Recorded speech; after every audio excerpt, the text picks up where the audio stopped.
All right. So on this just in, we've been following the ongoing saga of college football conference realignment, the fallout from Oklahoma and Texas, their impending move to the SEC.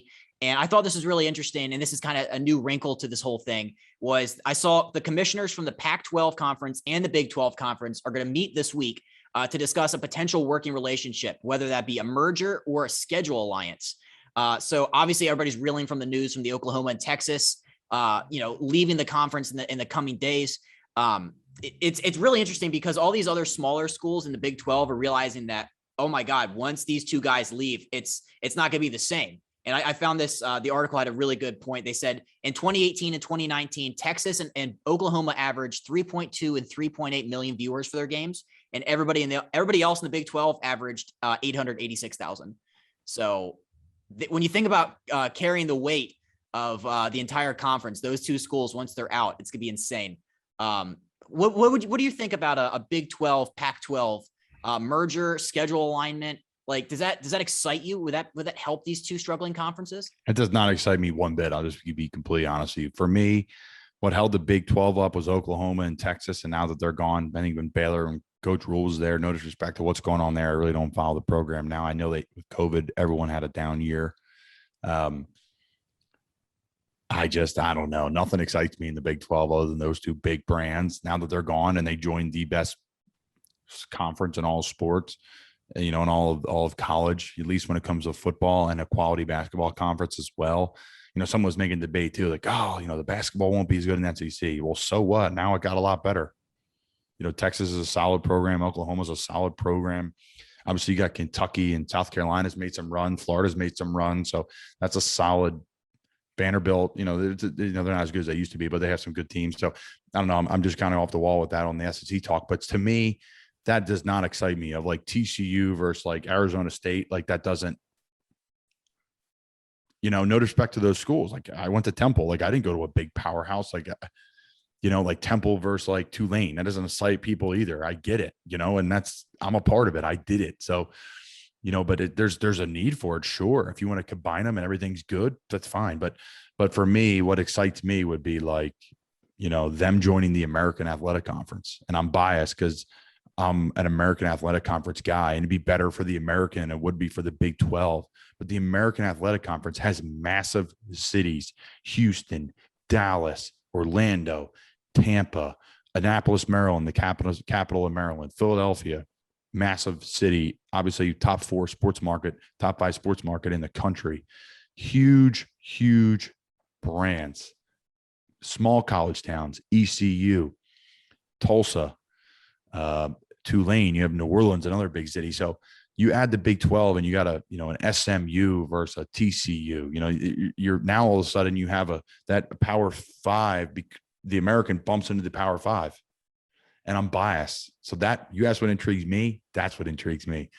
I just don't know. I mean, what do you think? I don't think it doesn't. I mean, I love Stanford's program. Obviously USC and Oregon, and there's some great programs in the Pac-12, and there's some great ones in the Big 12 too. And I'm not taking direct shots at any certain program.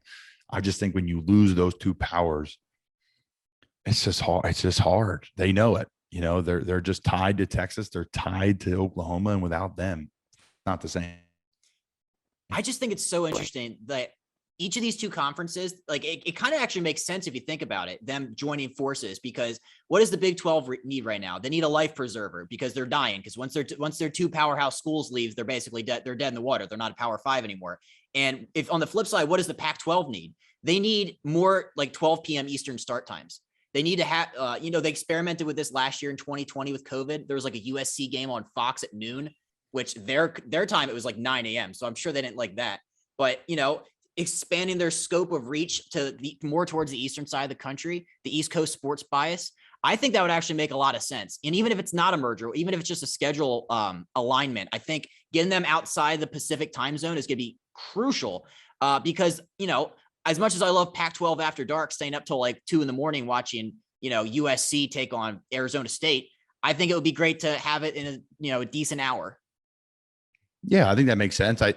What also makes a lot of sense to me is Shots and Giggles Key West, the best locals bar in Key West, right on the corner of Ann and Green Tree, right behind Sloppy Joe's. Check out their website. Check out their Facebook.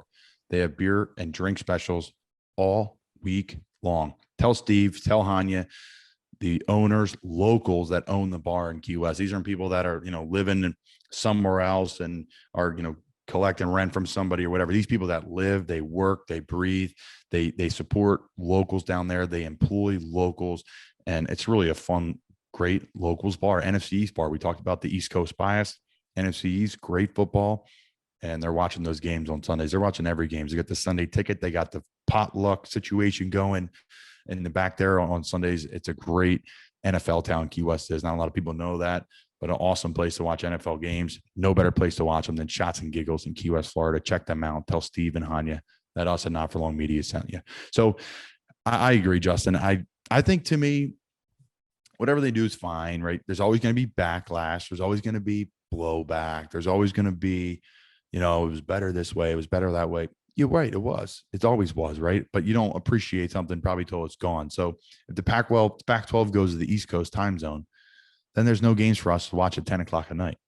There's no for us East Coast folks for now. So it's what's the ideal thing? The Big Ten stays the Big Ten. The American who bleeds into their country, the Big 12 a little bit, takes them. And now literally the American has from Philadelphia, well, really from, let's see, what's the northernmost, from Philadelphia down the coast to Florida, across to Texas. The SEC has the true South, and then West, obviously, now into Texas. The Pac-12 stays where they are, the Mountain West. I think you can maybe join the Mountain West into these things, but who knows? It's all money. It's all finances, way above, our head. What are your thoughts on like Notre Dame or these big schools, like dropping what they're doing, like on the dime and joining the Big Ten? I mean, for Notre Dame, I think it'd be dumb financially. There's no need for them to do that. Plus, it never made sense. It just never made sense why Notre Dame didn't have a conference for football. Like it, so much money, man. There's almost like Texas. Texas could be an independent. They don't, because Texas lifts that conference up, right? Mm-hmm. And those Big Ten, the Big Ten, a lot of people, sorry to cut you off, but no, finish your point and then I'll talk. Well, no, it's just like, I think that, the way the future is, I think at one point, like, I think conferences are just we're going to be one super conference. I think that's kind of what we're already headed towards with the SEC picking up all these other people. So the fact that Notre Dame just, they're indifferent about the whole thing is mind blowing. I think BYU is also another independent, so shout out the Cougars there, but yeah, that's your team. That's your team. I just think, but I know you do. Yeah. And they are a tough bunch of guys. They play really hard. So it's a great debate, right? What's the perfect situation? Do you expand March Madness?